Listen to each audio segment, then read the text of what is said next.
With me I have Uri Avneri, a long-time Israeli peace activist and a former member of the Israeli parliament. Mr. Avneri, thank you very much for joining us here on RT. You have said that you are certain that Israel will not attack Iran. What makes you so certain? Israel cannot conduct any major military operation without the prior consent of the United States. It's absolutely impossible. It's impossible. We need the American arms, we need spare parts, we need ammunition, we need, in a war, continuous support from America. America will not let us attack Iran, because the Israeli attack on Iran would be the same as an American attack. The reaction would be the same.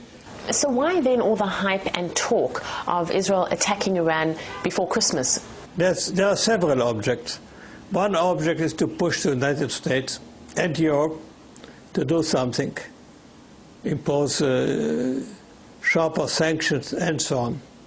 Then it is to frighten and maybe deter Iran. Then it is to divert Israeli attention from the protest movement early this year, which was becoming a great threat to the government. Is it not possible that the United States supports Israel in launching a strike against Iran, although publicly it very much says it's against it? An Israeli attack on Iran will be considered by Iran as an American attack. It's no different. You cannot send Israel and then pretend that it doesn't concern you. You will get the full reaction as if America itself were leading the attack. Is there any benefit to the United States from the Israeli rhetoric that it will attack Iran? Yes, sure. Sure, because I don't think all this talk would be there if the Americans didn't want it. Of course, if you really want to attack, you don't talk. Iran insists that it is not building a nuclear bomb. Should the world believe it? If Iran gets the atom bomb, well, it's not a pleasant prospect, but contrary to most of my countrymen, I'm not frightened, because Iran is a very big country. Few people realize how big it is. It's bigger than Germany, France, Italy and Spain together. It's a very big country. It has a very, very long, glorious history. It is a civilized country.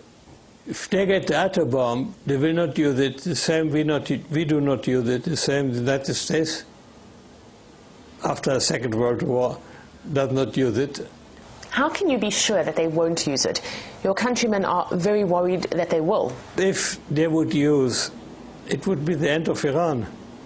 It would be perhaps the end of Israel, but it also would be the end of Iran. And no, even the crazy people will not risk the total destruction of his own country in order to do something which is completely unimportant, by the way. Iran has no quarrel with Israel.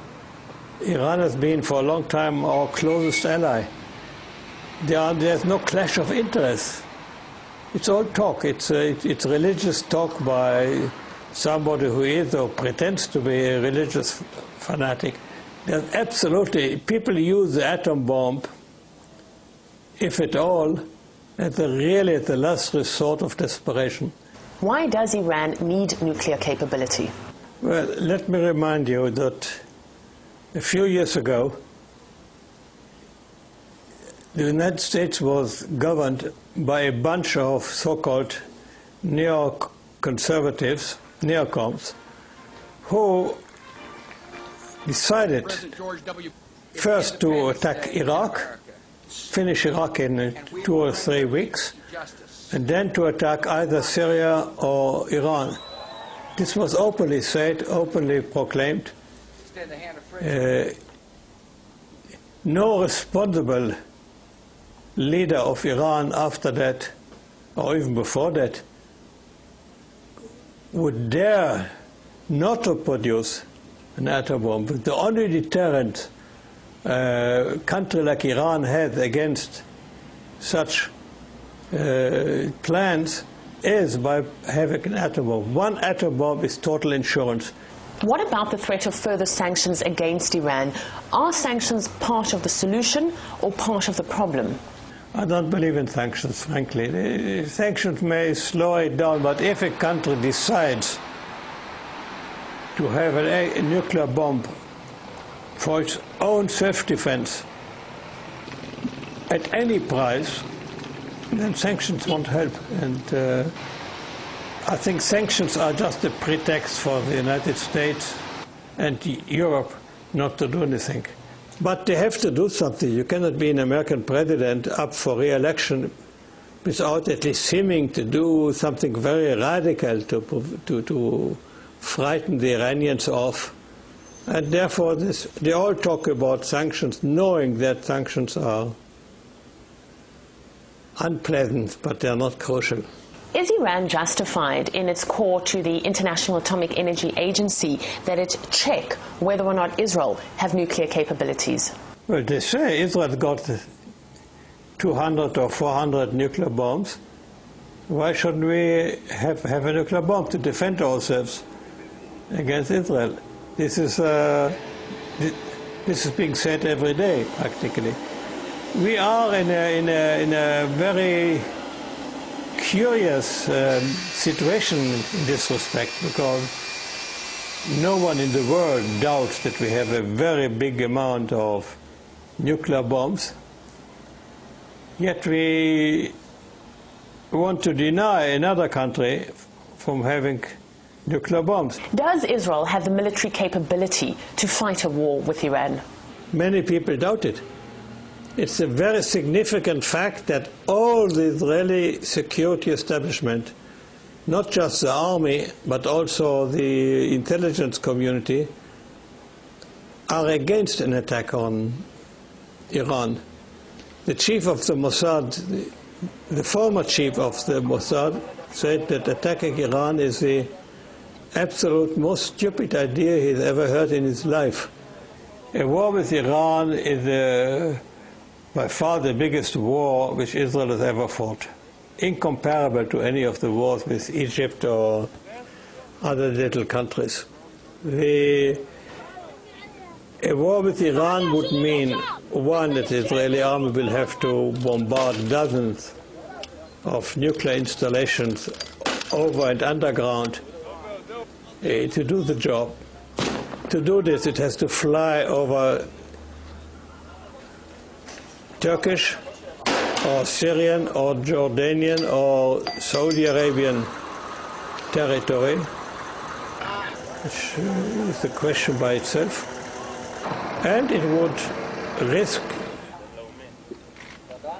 a reaction, a certainty of a reaction. There would be tens of thousands of missiles raining down on us. Iranian missiles, Hezbollah missiles in Lebanon, maybe Hamas missiles from Gaza. They would come from all directions. Israel is certainly not prepared in civil defense to prevent these missiles falling on us. Does the Israeli public support a strike on Iran? Oh yes. It's a slight majority, not as big as one could expect. Any public in any country of the world, maybe except Germany, always supports the idea of making war. Why? It's human nature, I think. You depict somebody as the devil. You say that your enemy is going to attack you and destroy you, so you must go out first and destroy them before they destroy you. And it's very easy to get any public. I think in this respect we are not different from others.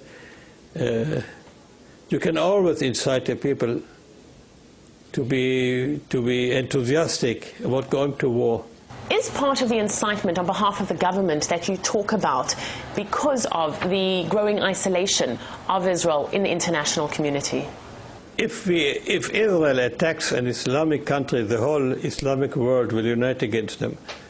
Both Shiites and Sunnis will make no difference.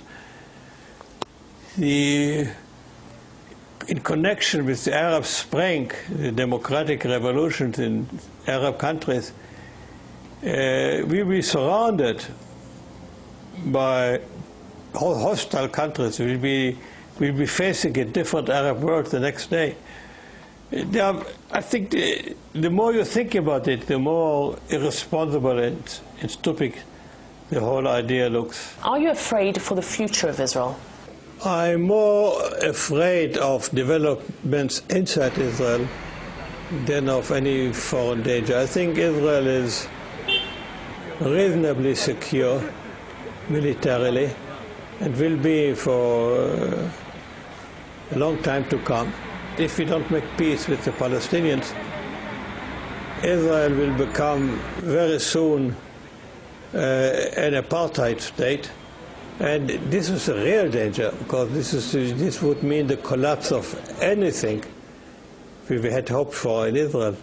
Uri Avneri, thank you very much for joining us here on RT. Thank you.